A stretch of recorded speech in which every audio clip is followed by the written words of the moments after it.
Ողջույն սիրելիներս, այսօր ուզում եմ խոսել մի գրողի մասին, որը գուցե շատ հանճարեղ գրող չի եւ ամենահայտնի գրողներից մեկը չի, մանավանդ երիտասարդ սերնդին, որը 20-րդ դարում չի ապրել եւ սովետական դպրոց, խորհրդային դպրոց չի գնացել, խոսքը Կոնստանտին Պաուստովսկու մասին է։ Նա չնայած հիմա նրա մասին ոչ բոլորն են հիշում, բայց նա մի քանի անգամ առաջադրվել է գրականության Նոբելյան մրցանակին։ Մահացել է 1968 թվականին եւ վերջին տարիներին բավականին պարկեշտ ու խորհրդային սահմաններում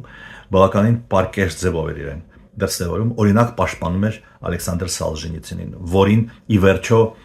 աքսորել էին խորհրդային միությունից։ Պաշտպանում էր նաեւ գրողներ Սինյավսկուն եւ Դանիելին, որոնց դատապարտել էին հակախորհրդային գործունեության համար եւ որոնք հետո հայտնվել էին բանտում։ Նաեւ պահանջում էր նամակ է ստորագրել, որը պահանջում էր վերացնել խորհրդային միությունում վերացնել գրաքննությունը։ Նաեւ այն ժամանակվա վարչապետ Կասիգինին նամակ էր գրել, խնդրելով չհեռացնել աշխատանքից Տագանկայի այն ժամանակվա գլխավոր ռեժիսոր Լյուբիմովին։ Եվ 60-ական թվականներին նա աշխարհում արդեն բավականին հայտնի գրող էր, այդպիսի մի դրվագ կա, որ երբ 1964 թվականին գերմանացի ամերիկացի դերասանուհի երգչուհի Մարլեն Դիտրիխը եկել էր խորհրդային միություն հյուրախաղերի, նա հատուկ ցանկանում էր հանդիպել Պաուստովսկու հետ եւ երբ իմացել էր, որ իր համերգներից մեկի ժամանակ դահլիճում նստած է Պաուստովսկին, նա կանչեց գրողին բեմ եւ նրա առաջ ծնկի եկավ։ Գուցե մի քիչ ճոխացրած է այդ պատմությունը, բայց լուսանկարը կա եւ բոլոր դեպքերում այդ մարդը շատ հայտնի էր։ Արդեն միջազգային գրական մտավոր ինտելեկտուալ շրջանակներում։ Սևծով վիպակը ահա այս ժողովածուի մեջ է, երկերի ժողովածուի դա երկրորդ հատորն է, հրաշքով փրկվել է իմ քույրիկի հրկիզված գրադարանից։ Այդ վիպակը գրվել է 1935 թվականին։ Ավելի շուտ վիպակ չէ, այլ փոքրիկ ակնարկներ են Ղրիմի մասին, գրվել է Սևաստոպոլում։ Ղրիմի նշանակությունը դե սիմվոլիկ նշանակությունը բոլորս գիտենք։ Այդ սիմվոլիկ նշանակությունը արտահայտվել է եւ վերջին պատերազմի ժամանակ եւ դրանից առաջ բոլոր պատերազմների ժամանակ կա շատ հայտնի վեբ ակսիոնովի, որը կոչվում է Ղրիմ կղզին։ Ընդհանրապես այդ տարածքում կենտրոնացել են տարբեր մշակույթներ՝ ռուսական, ուկրաինական, հունական, թաթարական,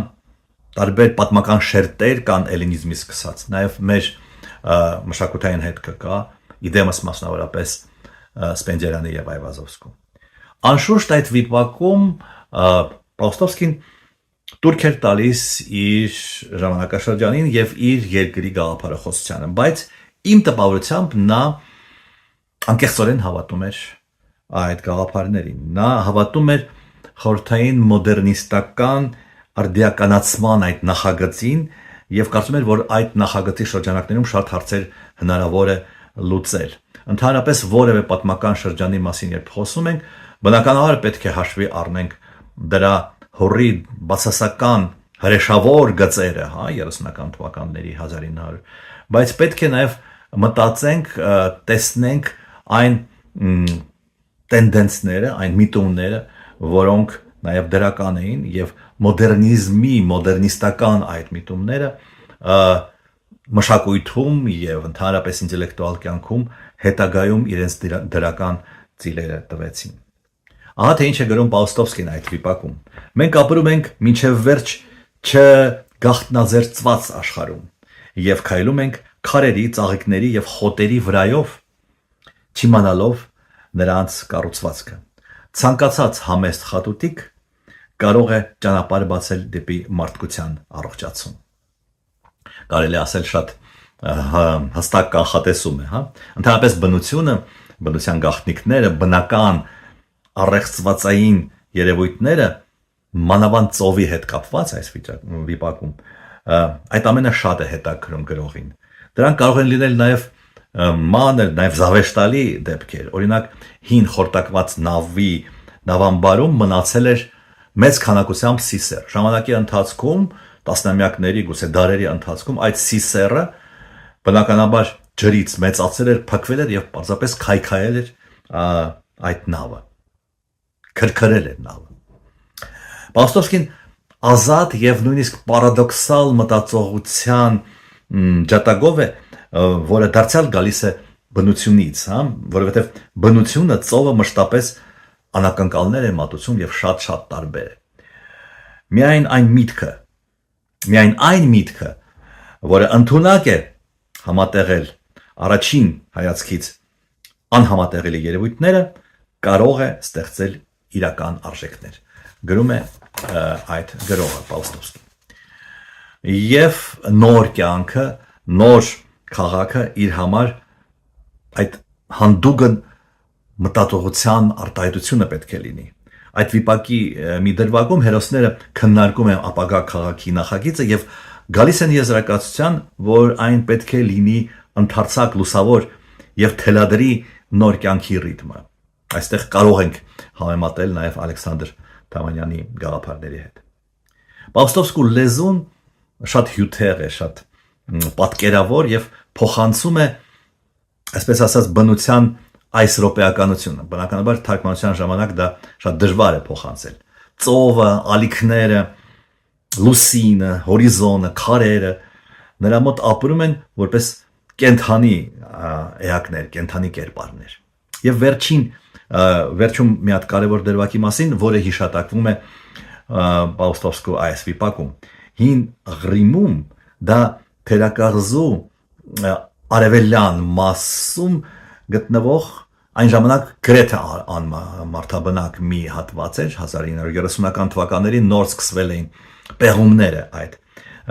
մասի եւ դերևս չբացահայտված այսպես ասած քաղաք էր որովհետեւ շատ երկար տարիներ տասնամյակներ այնտեղ մարդիկ չէին ապրում եւ Պաուստովսկին հիշում է որ այնտեղ այդ ամայի տեղում իր կյանքի վերջին տարիներն է անցկացրել գրող Գրինը Ալեքսանդր Ստեփանովիչ Գրինևսկին այ Գրինը ես կարծում եմ իսկապես 20-րդ դարի շատ նշանավոր գրողներից մեկն է եւ այս վիպակում Պաուստովսկին ասում է որ նրա կյանքը բավականին դժբախտ էր հետաքրքիր իրադարձություններ չկային գորշ էր նրա կյանքը բայց տեսեք թե որքան գունեղ է նրա ստեղծագործությունը նրա գործերը կարևորը մարդու ներքին աշխարհն է լավ մնացեք